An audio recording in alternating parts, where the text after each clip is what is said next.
Okay, can you guys hear? Can you guys hear us now? Okay, can you guys hear? Can you guys You're hear saying us now? Okay, can not you? not static, but static like. Still no voice though. Double audio. How about now?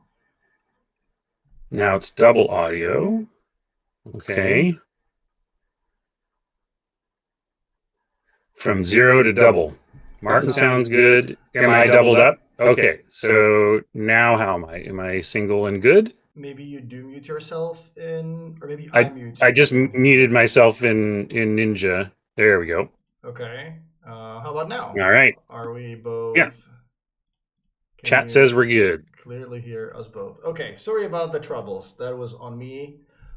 Turns out streaming with two people online is a little bit harder than when you go live and you just click some cards and play Magic alone. That's that's why I like just being the one to show up and hit my mark. Here I am. Tell me what button to press and when to stop talking. Okay, one more thing. You're not truly live unless you post that on Twitter. So let me make sure that Oh, we sure. we put that live. Talking about the Vintage Cube live event at Ultimate Twitch TV.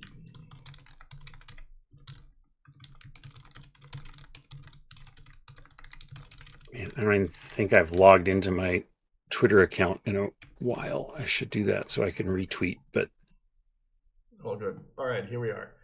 All right, hi everybody. I am here with Ryan Spain, the creative director of Magic Online, the guy whose team is responsible for all the cool things that have been happening lately. My name is Martin Juza. I'm here representing Ultimate Guard, and together we're bringing you the Magic Online Vintage Cube Live event powered by Ultimate Guard.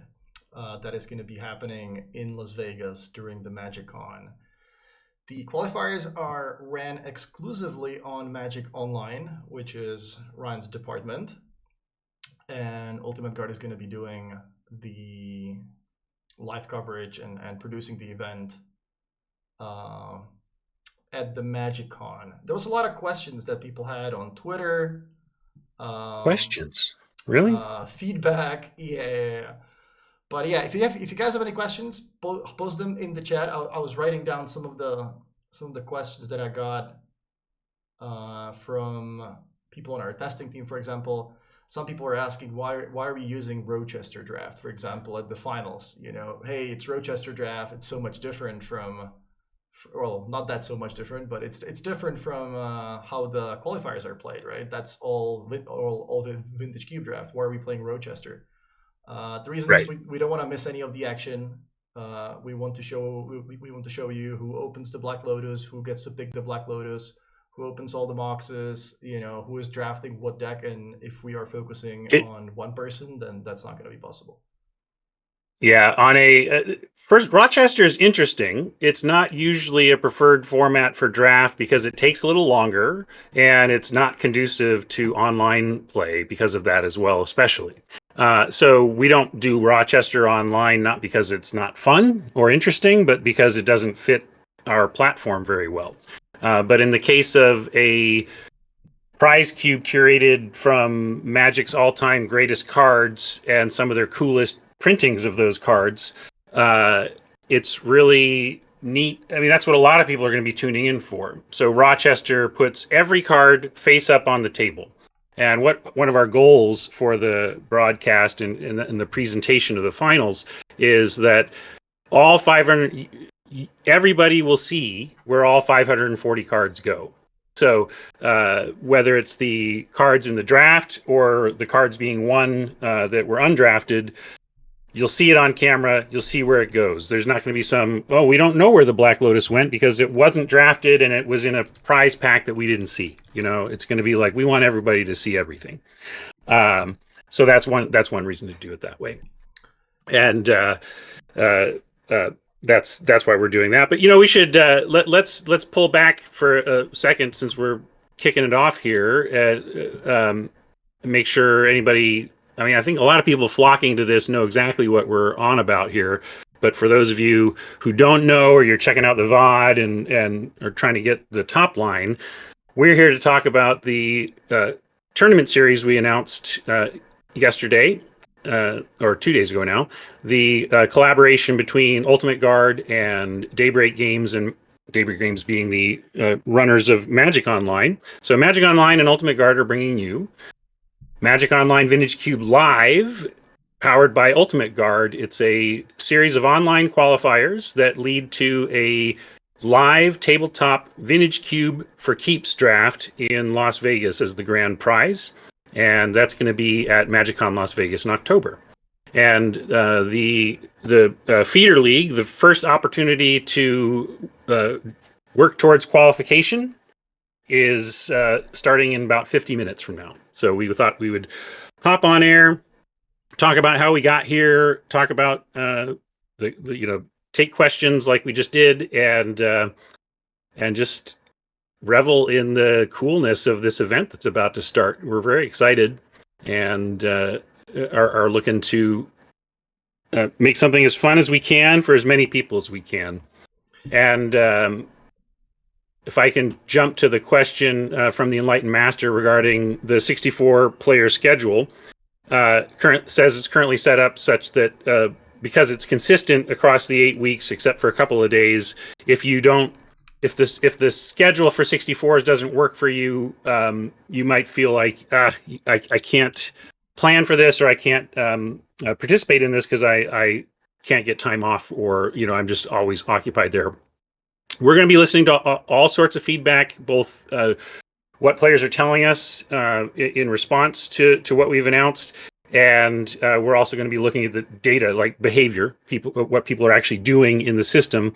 And we very clearly and cleanly and upfront in our announcement article indicated that while we wanted to start with a plan, here's our plan of record, we reserve the right to make adjustments to it and accommodate things as they make sense. So that piece of feedback is heard, noted, and as we examine whether any changes need to happen for the rest of the schedule, we'll take that into account.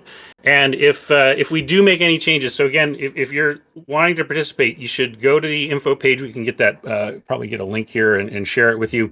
Maybe Torben can pull up the link to both the announcement article and the info article. But critically, if you're looking to participate in this event at any point, bookmark that info link and keep checking in with it, because if we do make little adjustments, we're going to be super transparent and have like a change log of that article of like, here's the change we made. It's reflected down below, but we want to let you know up top, here's what we did. So if any of those types of scheduling changes occur, they'll be reflected on that page, and there'll be a change log to keep you abreast of exactly what has changed from the launch list. So we're listening to that feedback, and we really appreciate it. We want to know what's working about this for people and what's not, because there's a lot of complexity, as Martin well knows. As we worked towards this goal, we had ideas about what it would be out of the gate, that as we started to drill down and think through what that would mean, we're like, oh wait, we can't do it that way. Like, a good example, we were considering the classic kind of GP style structure of like a day one GP. Think of that in terms of like, oh, any number of people can show up.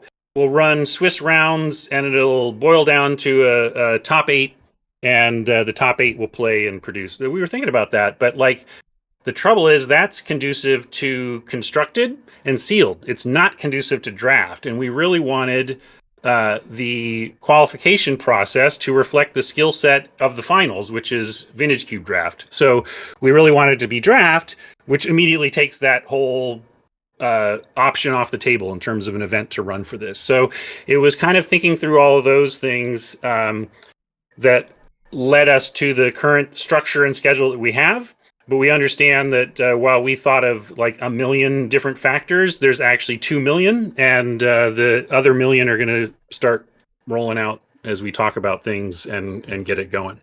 So patience and understanding that we're earnestly just trying to deliver the best possible experience here, and we're both going to learn from the experience of week 1 and 2 to inform the final weeks, and hopefully, if this is a thing that really works out and we realize, oh, if we make these tweaks, we've got a great system here. Hopefully it's like learnings we can take into the future and do this kind of thing again. That's what I'm hoping for. My goal is we get really good at this and start doing it more often, whether it's vintage cube or real world experience, qualify for an awesome real world Magic experience, right? Yeah, hopefully this is going to be a successful event, and yeah, we would certainly like this to not be a one-off thing, but to do this more often. As you said, one of the original ideas was let's do this GP style event where maybe you play sealed the first 10 rounds, and then the top eights draft, and then a lot of more people can play in that one qualifier. But I like that in the structure that we have now, if you are in the event at any point, you are always live for the seat at the final draft. So instead of being, X and two, having to hope that your tiebreakers are going to hold, and maybe you can squeeze in after 10 rounds of playing, in the end, you're going to end up 13th anyway because your tiebreakers are going to be bad because you lost too early, but you felt like you were too invested, so you had to play all day. I like that this structure basically means that if you are live, if you are in the event, you're always live for the final seed.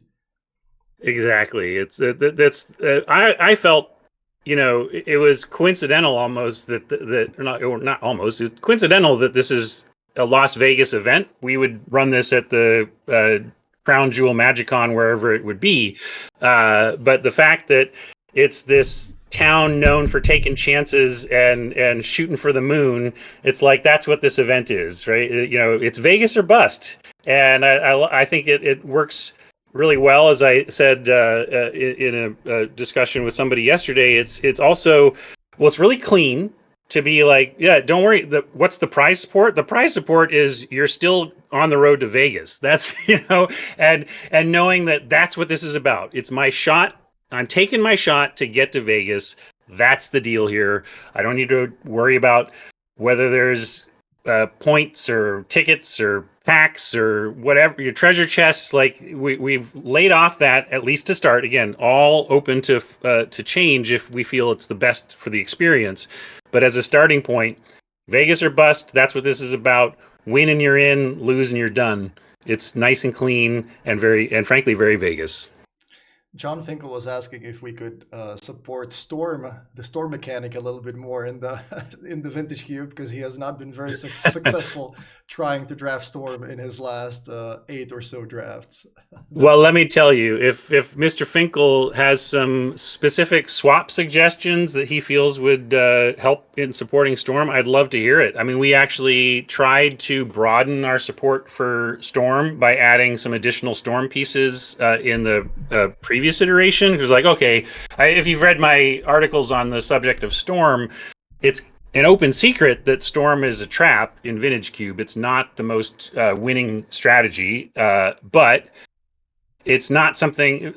Vintage Cube is not always about the win percentage. It's about the experience, and for many people, for streamers, for longtime players, the dream of winning via Storm is a powerful one, and it's really exciting for people who love it when it works.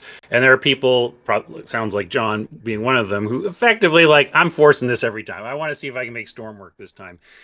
So because we wanted to incorporate Storm, we decided, oh, let's make it a little better. And how do you make? You're already including the best Storm cards. So how do you make it better? Well, you make it deeper. Like you give people more options. But the thing is, the if you have n Storm cards in and you add n plus 4 more, they're the 4 worst Storm cards in your cube. And then you look at the results, and it's like, it didn't help. These were just the worst. We now have 4 new leaders for the worst cards in the cube. And so it's like making the mechanic and archetype deeper didn't actually make it more successful. It just made more blanks for people who weren't trying it. And so we pulled back on that and have more embraced that it is what it is. if Wizards prints some more incredible Storm cards, we'll absolutely try them out. But we found there was no real point in adding to the bottom end of the already worst archetype in the cube. So, but maybe worst performing, certainly not the least beloved, or else it wouldn't be there. I'm probably adding to Storm not performing very well as well, because that is an archetype I like to force whenever I draft cube, and I enjoy the struggles that come with it. Sometimes you just have to figure out alternate win conditions when you don't get the brain freeze, but yeah, it is fun drafting it even when it doesn't work out. One of the questions that I was getting is people were asking if there was a chance that they end up with an entry fee token that they cannot use in the 60 formats. Yeah, unused 64 tokens will convert to 120 play points, which is, half again more than what it costs to enter. So you can turn, if you pay your 6 event tickets or 80 play points, win 3 times, and then never use that token, you'll end up with 120 play points. Now that's not super appealing, but it's not awful. You got to find a balance where we're saying we understand. Again, this is the tricky nature of this structure. When you need a very specific number of players in each pod towards the end of it, but we want people to feel comfortable that if they end up not using one, that they're still coming out ahead in the event. They won and they came out ahead for it.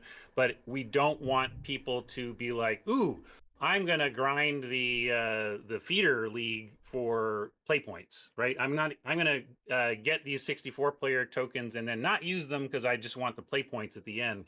If the play points were so generous that it caused that kind of behavior, it would throw off our ability to plan for how long to keep the feeder leagues open, because that's another thing that we're doing to manage this system, because the feeder league is open-ended. The other ones are very specific. We need 64 players for the 64 events, and we need 8 finalists, or for the Vegas qualifier, semifinalists. And so we need to believe that people who are winning the 64 player tokens are intending to use them in a 64 player qualifier. If there's muddiness about whether they're doing it for Vegas qualification or play point, then it'll throw off our game in terms of running the show. So that's where we landed on that. Are the 64 mans scheduled for the weekend? It is difficult to slot 6 hours at least during the week. Yeah, that goes back to the earlier comment about people giving us feedback on the schedule, and all I can say is we are absolutely listening to the feedback. Nothing is going to change for the first 2 weeks. The slot 1 and slot 2 Vegas qualification is going to go exactly as indicated, but we are watching closely, and the earliest that we would change anything really is for the third qualification week, and taking into account the demand for the event, the feedback we're hearing about timeline, availability to play. There's a lot of moving parts internally on those choices as well, like when to run 64s, when our players are most active, when it dodges various other things that we need to do from a system maintenance standpoint. So there's all sorts of stuff going on in that call. And I know that my partner in crime, Tony Mayer, the product manager for Magic Online, he's like, the formula brain thing. He's looking at all the parts and trying to come up with the right structure. There's real value in something consistent. Like if there was a perfect week of structure that we could cookie cutter 8 times, that's actually ideal, because then people need to learn one thing and then just know when are the 8 times that one thing starts, right? That's powerful. And so part of it is trying to be as consistent as possible so that people can learn and come to expect something. But if consistency comes at the cost of broader participation, we'll take a look at that. Are the feeder leagues running on demand as soon as there are 8 players? The drafts fire, and can one play infinite? Or how? Basically, the question is, can you play and get yourself more qualification tokens? Let's say during this week, can I Yes. play? Can I play 10 feeder leagues, get 10 tokens, and then use those in the upcoming weeks? Or how is that going to work out?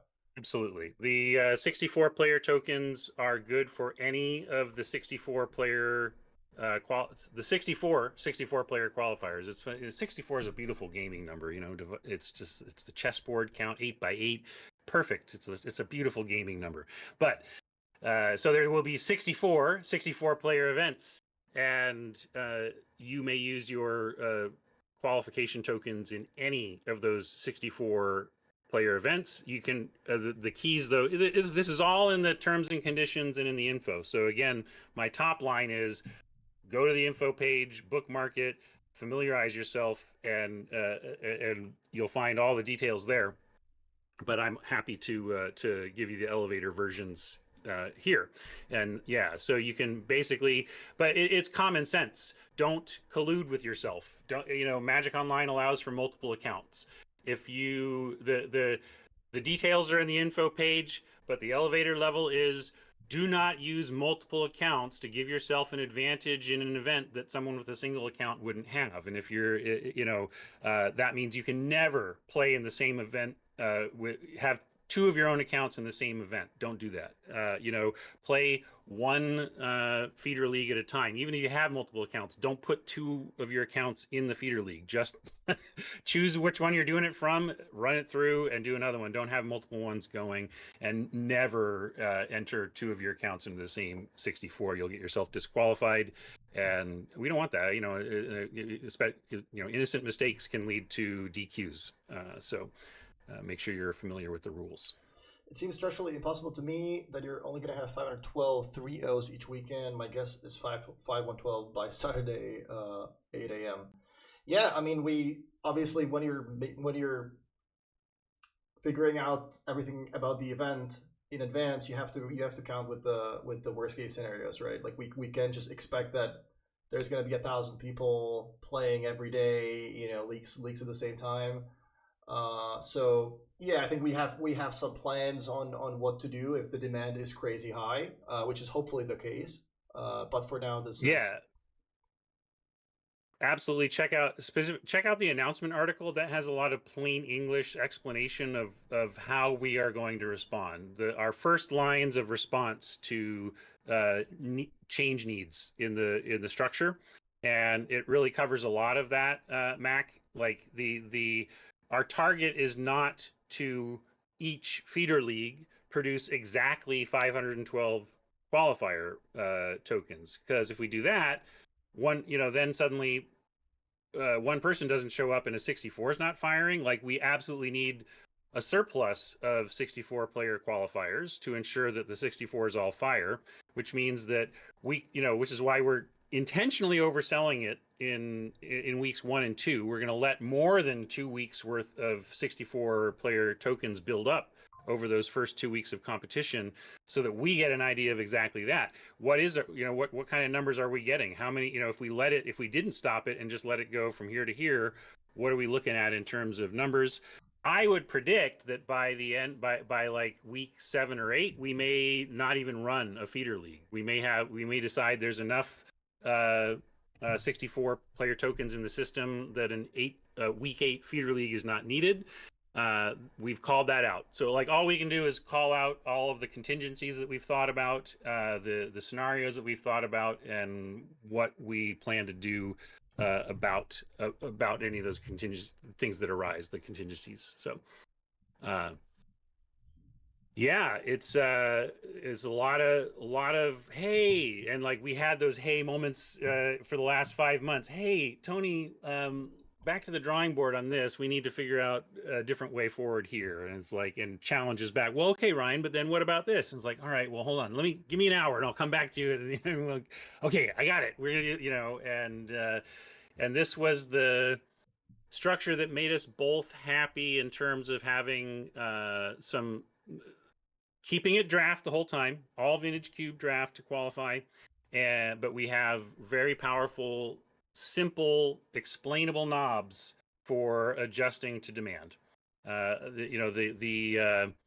The two most important knobs that at our disposal are adding rounds to the feeder league. So if you think of like every 8 people that enter a feeder league produces one qualifying token, right? If that is, if way more people want to do this, then, and we're having to turn off the feeder league really early because of incredible demand, that's an indication that we need to add another round. We like the whole 3-0 because that's classic, right? In a classic in-pod draft, if you 3-0, you have won your draft. But this is a league. It's not in pod, so we are not beholden to 3 rounds exactly. And if we add a 4th round and change the structure to a degree, we're not going to have the same price and prize support if there's another round that you need to win to advance. But if we do add another round, it goes from 8 players producing one qualifying token to 16 players producing one qualifier token, right? So that doubles the capacity of the queue with a very simple round addition. And if we had to do it again, we could double it again. So we can go to 5 rounds and quadruple the capabilities of the system to take in players. So that's our primary valve there, and we also have reserved the right to, if we feel it'll help, again, make it the better experience for more players and allow more players to participate, offering the 64-player tokens for US dollars in the store. So effectively pay a feeder league entry fee to try to get your 64-player qualifier from the feeder league, or just literally buy one from the store if we want to circumvent feeder league. That's another option on the table. But we'll see how it goes, and we're going to adjust as we go. And adjusting days and times, and adjusting again. It's like, why is it always on the weekend? Again, if there's a consistent structure that people know, they can learn. Oh, the Vegas qualifiers are on Saturdays, and that means like they know, okay, I'm going to target later in mid-September. I'm going to go for it because I can get that Saturday off. So I'm going to make my run on that 7th week, so that I can, because that's what fits my schedule. So, and if we move all those around, then it's like, wait, when is the 7th qualify? Wait, I got to go look at the schedule to see if every week, because every week is so different, right? So it's trade-offs in communication that we're juggling with all that. Are all the qualification steps online? If you get to Vegas, do you play the finals, or do you have to qualify in Vegas for the final table? No, all the qualification steps are online. Basically, you go through the feeder leagues. You can play as many of them as you want. You get yourself an entry fee token. With that, you can register for the 64 mans that run for the next 2 months.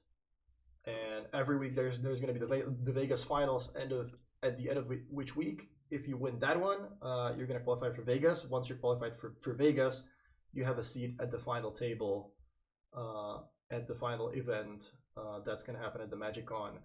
We are making sure that we do not overlap with Worlds. So even if you are qualified for Worlds, if you are doing something else, the plan is that we're going to go live after the last round of Worlds is finished. So even the players that are currently qualified for Worlds can easily participate in all the qualifiers and get themselves qualified for the Vintage Cube event as well.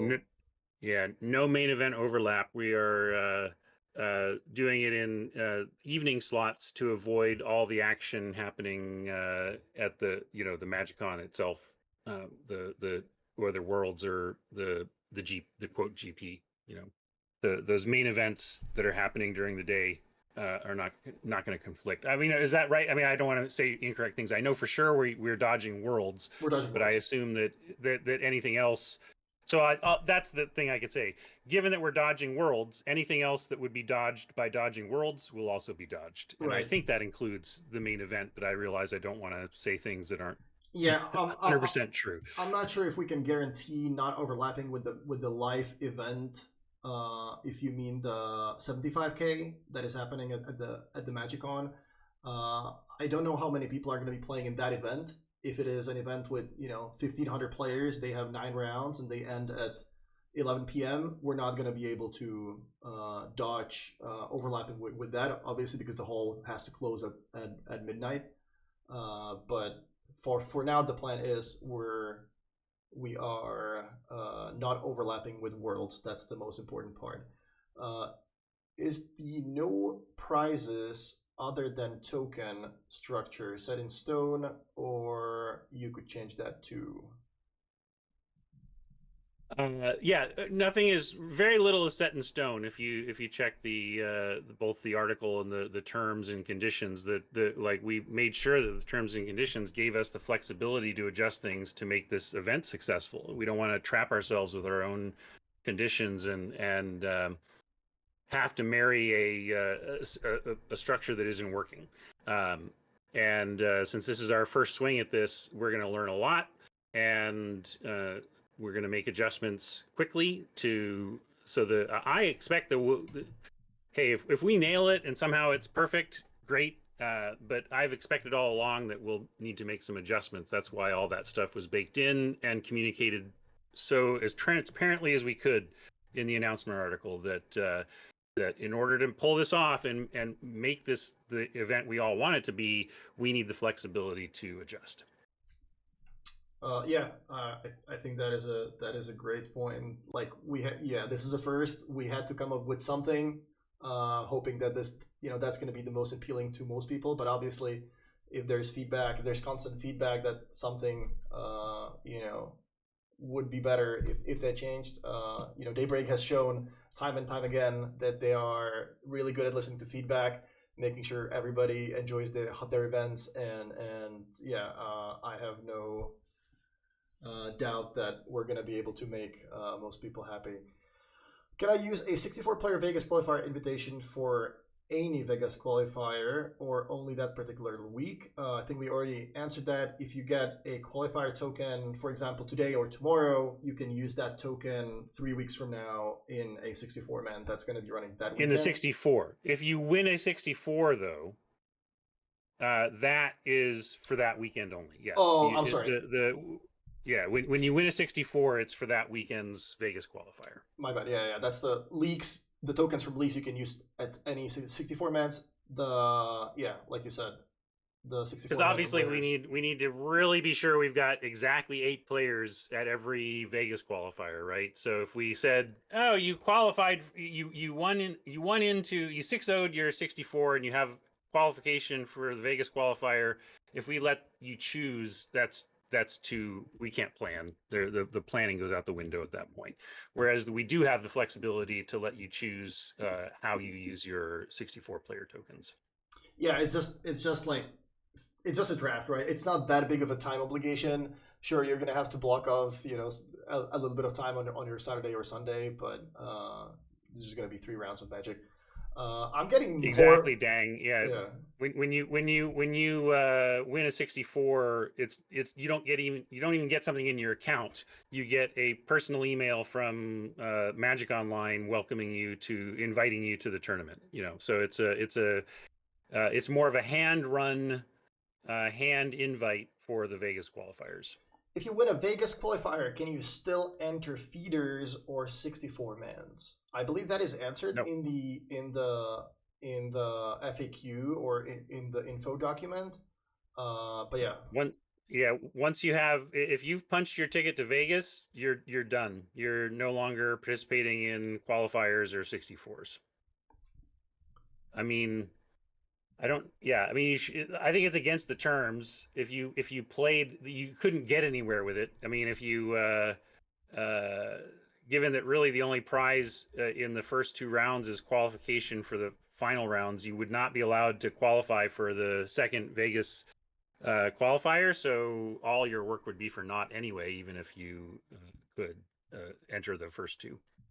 Can't join the stream. Feedback is that everything is A plus except the scheduling times for the 64 minutes. Yeah, we've covered that. Could you make one early PST, one late PST? Yeah, we covered that. If there's constant feedback, certainly willing to It's been listen to it's that. been the most steadiest piece of feedback so far is a desire for more variety in the 64 times, and to a lesser extent some variety in the Vegas qualifier times. Um, that might be harder for us to like. Again, I'm very open to the idea of variety in the 64s, less open to variety in the Vegas qualifiers, because that is where I want people to be able to plan better and be able to know kind of today that if they want to take Saturday, September, blah blah off now as a that's the week I'm going to make my run, so I better, and I work every Saturday at that time slot. So for me, it's needing to get vacation or time off. I understand that variety in the 64. Your sound's cutting off a little bit. Yeah, sorry, my internet has been very sketchy, unfortunately, lately, and it just showed it there. Hopefully, I'm back though. You're back. Yeah, Mm. all good. Yeah, apologies in advance if Your sound's cutting off again. re- All right. and All right. Hopefully, Ryan's going to be able to work out through the technical difficulties. There are additional prizes. I believe, although that might be in the Vintage Cube Live qualifier, that is invite only. In that qualifier, obviously the 3-0 person qualifies directly to Vegas. They get their travel award. But even if you go 2-1, you still win 4 Vintage Masters full sets. If you go 1 win, you still have 1 set, and even with 0 wins, you get 1 Modern Horizons 3 full set and an avatar. So there are additional prizes as well, but obviously, the main prize is the seat at the Las Vegas event where you get the draft with Power Diet and all the iconic cards. the value in both I spoke to this earlier, but the value in the prize structure as it is a very clean. Oh, are you hearing me? Let's see. Yes, Now yeah, I'm. yeah. Okay, sorry. Very very clean communication about what you're playing for, and play until you lose. You lose, you're done. You win, you keep going. That's down. If we incorporate additional prize support, we're gonna increase the entry fee. So we figured we would rather start with a really low cost entry point and a very simple prize structure, which is advance or be done. And if the result is that the people aren't participating because the idea of that of needing to win that much before getting a return is that strong, we'll make an adjustment. My feeling is that this is a type of it's a long shot for everybody. It's a long shot for Luis Scott Vargas. It's a long shot for the best players in the world.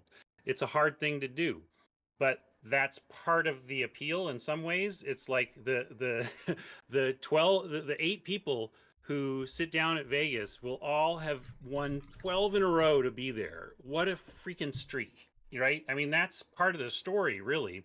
And in the sense that now I don't, you get very, I want to say, but Magic is a game of skill. The 8 players who are going to be at the final table are going to be amazing at Vintage Cube, because you cannot win 12 straight Magic Online Vintage Cube matches and not be amazing at Vintage Cube. You need to be both amazing at Vintage Cube and then you need to be lucky. Okay, it is going to take some luck, but I hate using the word luck when it comes to Magic, because then you're like, oh well, we're just flipping coin. No, we're not flipping coins here, but there's an element of luck in this game of skill. And so allowing people to the nature of something like a lottery ticket that is purely luck. There's no skill in playing the lottery, but people do it not because there's a for my $1 lottery ticket, there's some $5 prize if I get, 3 of the numbers right or something. They don't, there's maybe not, there's prizes less than the top prize, but it's a proposition that's like, look, the the product here is the dream. The what you're buying is the dream because it's an acknowledged long shot, but it's gonna happen to somebody. And if you have the skills at Vintage Cube to combine with luck to get there, that purchase is the purchase of a dream. And we feel the dream purchase is going to be enough of a driver to make it a successful event. If we're very wrong about that, and you're not alone, and that there's heavy feedback that like I don't like the fact that there's nothing else for me for winning. Again, we're open to changing just about every aspect within reason of the structure to make it what it needs to be through the course of the whole event. Like I said, I want to repeat this: we have no intention of changing the first 2 weeks at all. The first 2 qualification sequences will go as indicated in the announcement and in the info sheet. It's only by the 3rd week that we may make some adjustments based on feedback and data. But that's one of them. But I imagine I'll be surprised if that reaction, that I don't like that I don't get anything until the finals, until Vegas qualification. If that's a very prevalent sentiment, we'll have to really be listening for that, because I feel like it'll be the situation where people are grudgingly doing it, right? Like, I'm going to do this because it's important for me to, I really want to, but I wish it were different. And that can be the hardest feedback to hear, is the feedback that is a strong feeling, but not enough to change a person's behavior. So that if we're only looking at behavior, we miss the message. So that's why one reason we're listening very closely to what the community is saying, what they're chatting, and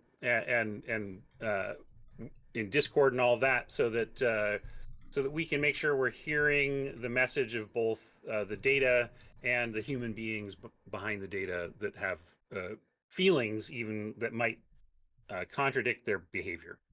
If one is already going to Worlds with air travel and badges and hotels, will there be any kind of compensation in those cases for qualified players? I believe that's a very reasonable question. I don't know. There's no plan for that. I think that if you are lucky enough in life to and good enough at Magic to qualify for both Worlds and Magic Online Vintage Cube Live travel benefits, count your blessings and enjoy your draft. that's kind of my initial response. I don't think there's any, like, basically we are offering a hotel and airfare to coordinate for that for you. If you don't want that and you're going to get there some other way, okay. But there's no plans to offer a replacement. No, I think the answer was, if I already have my travel booked, like, can I get a reimbursement of some kind, or is that? Yeah, there's no that's not written Okay. in the rules. I don't think there's a plan for that. How are the alternates selected? Good question. So that's actually the prize you can win in the 64 that's not a qualification for the Vegas qualifier is alternate status. So if you go 5 wins in a 64 player, you can basically come to the lobby of the Vegas qualification event. You'll get an email also. As a 5-0 player, you'll get an alternate. You'll get an email explaining what your status as alternate means and how to take advantage of it. But so primarily, if you go 5 wins in a 64, check your email. You'll get instructions, but those instructions will basically be, do this, be in this spot digitally at this time, and if anybody who qualified for the Vegas qualifier doesn't show within 5 minutes of the start, we will pick randomly from among the five win players who followed the instructions and were at the place at the right time. No, those were the No, alternates no. for the Vegas qualifiers that are at the end of each week. Outrun that to be very clear here. This is that we need um, every Vegas qualifier. So the final digital event, the winner of which punches their ticket to go and do the physical draft. That event always needs eight players.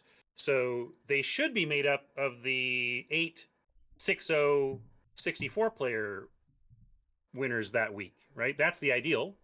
We run 8 64 players. We have 8 winners.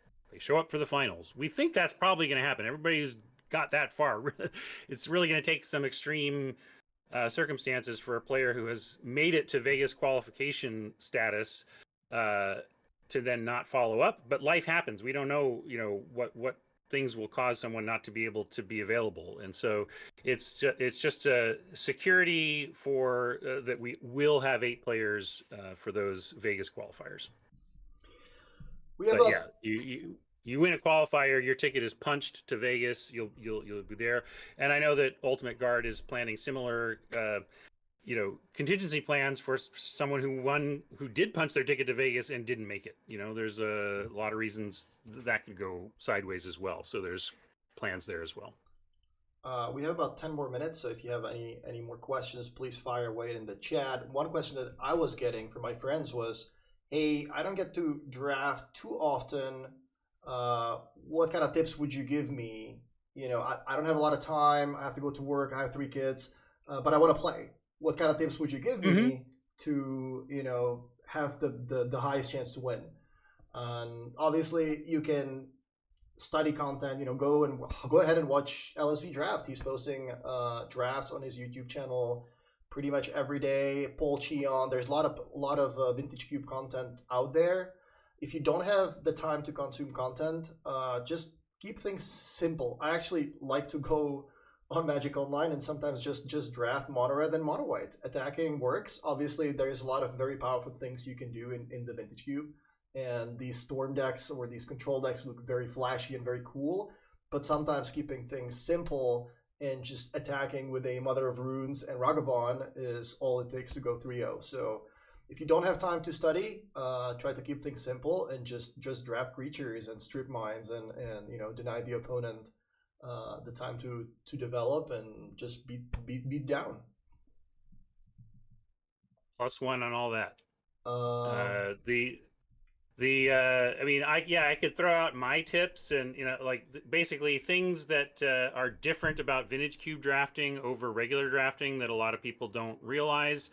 I think the general tips I would have, besides lean aggro if you are inexperienced or experienced, you get lean aggro is fine, but especially for someone unclear of what the point of this crazy card is, right? If you're looking at a card and not sure what to do with it, don't focus on one. Okay, here's a creature that's meant to attack. Got it.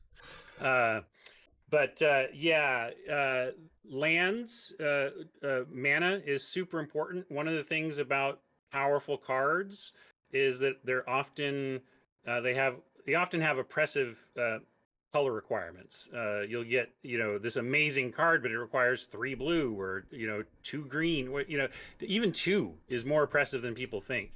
And when you're running a deck that has a double white 2-drop and a double red 2-drop, that's not great, right?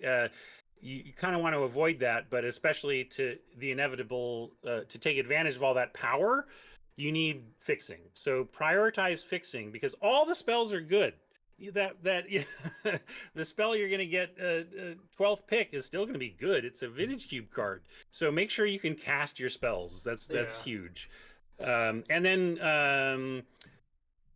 high end finishers are not our dime a dozen. You can win. We were talking earlier about Storm, and it's like I look at it with actual performance Magic, not Magic the Gathering, but Magic where guess the card, they call it the prestige is the payoff. Like you do all this work to set up your illusion or your trick, and then that ta-da moment is called the prestige. That's why that movie had that name.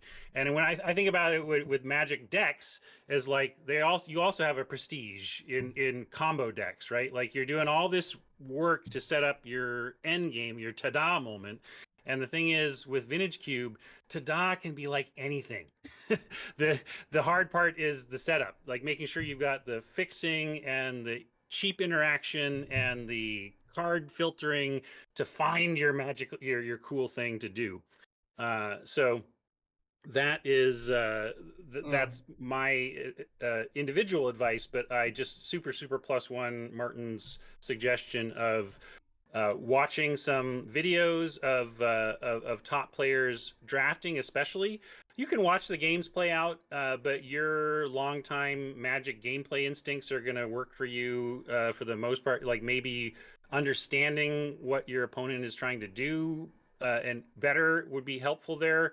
But really, if you have limited time to spend on your preparation, queue up some LSV drafts, and also watch out. Make sure they are 8-player normal Vintage Cube drafts and not like 6-player team drafts. Like if it's a team draft and 6-player, which he does sometimes, those will produce different drafting results when you're drafting as part of a team in a smaller draft. So keep that in mind. But find yourself top players and watch their drafts. Nothing's gonna be better than that for instructional purposes, as long as they're playing to win. Also listen to them. Are they doing entertainment streams where it's like, I'm not going to take the best card, I'm going to do the fun thing for my audience? Be careful of that. But for the most part, even they're going to get you, they'll show you the way. Will there be a trophy leaderboard for the leagues? I think that's just baked in. Yeah, so there should be a leaderboard. We didn't turn it off, so it'll show it. Honestly, this just gave me the idea. Do we have some way to track who the most successful people are in terms of like how many wins they get in the 64 mans? Because I'm sure we could find a way to award something to the most unlucky player, like someone who went 5-1 a couple of times but didn't get there. I'm sure that we could try to come up with something to reward that player. I'm not sure if we have a way to track that, but if we do, I'm gonna pitch that in our next meeting that we should look for a bad beat outlet of some kind. Exactly, yeah, like the 9th place finisher. Right. We could certainly figure something out. That's actually a pretty cool idea. Yeah, something like a highest win rate. Not a question, just a remark. Thank you so much for organizing this. Thank you so much for not making a VIP invitational event. Yeah, that was the original idea, to offer this to as many players as possible, whether you are a competitive player, a commander player, if you just watch content, if you just draft, every once in a while. This event is open for anyone. All you need to know is basically just how Magic works, because these are cards from the last 30 years of Magic history. And whether you live in Brazil, China, Croatia, whatever part of the world, this event is open for pretty much everyone. So that was the whole idea. Yeah, and we're on the cusp of the starting gun. I'm keeping an eye on the clock here as we hit 10 a.m. Pacific, where I'm at. Yep. In a minute, we will the queues will be open. So this is the.